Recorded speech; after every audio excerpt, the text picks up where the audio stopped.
The Storm and the Stranger. It was a rainy afternoon when Arman, a humble mechanic in a small town, closed his workshop early. He had barely made enough that week to pay his rent, but his heart was always richer than his wallet. As he waited for the last bus to head home, something caught his eye: a young woman in a soaked red bridal dress, sitting alone on the bench, trembling from the cold and crying silently. Her mascara had run down her cheeks, and the mehendi on her hands was still fresh. Arman hesitated, unsure if he should interfere, but something in her eyes pulled him in. "Are you okay?" he asked gently. The girl looked up, startled, and then shook her head. "I was left at the altar," she whispered. "He never showed up." Shelter and silence. Arman couldn't leave her alone in the rain. Ignoring the judgmental glances of passers-by, he offered her his jacket and took her to his modest one-room home behind his garage. He made her tea, gave her his sister's old clothes to change into, and didn't ask questions she wasn't ready to answer. Her name was Zoya. For days, she barely spoke. She cooked quietly, cleaned, and stayed out of his way. Arman never crossed the line, never tried to touch her pain unless she opened the door herself. Slowly, Zoya began to smile again. Gossip and grit. News spread like wildfire. That mechanic took in a runaway bride. People whispered. Some called him immoral. Others laughed behind his back.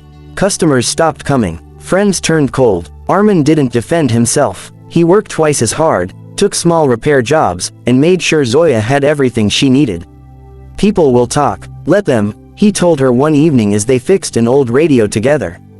Zoya, who had once been ashamed to even show her face, now looked at Arman with quiet admiration. Zoya's second chance. One day, she brought a small cardboard box to the workshop. "What's this?" Arman asked. "My dream," she said.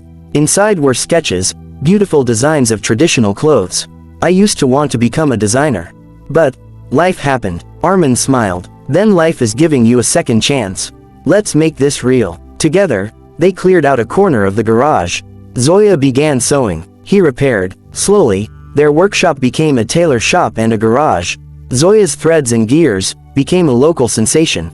A proposal with grease-stained hands. Months passed. Business bloomed. Zoya laughed freely now, her pain replaced by purpose. One evening, as they closed shop, Arman took a deep breath. "I'm just a mechanic, but if you ever feel ready for love again, I'd like to be the one." Zoya looked at his hands, rough, stained, but always gentle. "I wasn't rejected that day," she whispered. "I was rescued." Epilogue. From broken pieces to a beautiful life. Their wedding was simple, held at the same bus stop where they had met.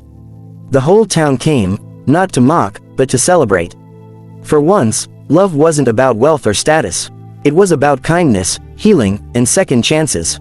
And the mechanic who once had nothing became a legend, not for his tools, but for his heart.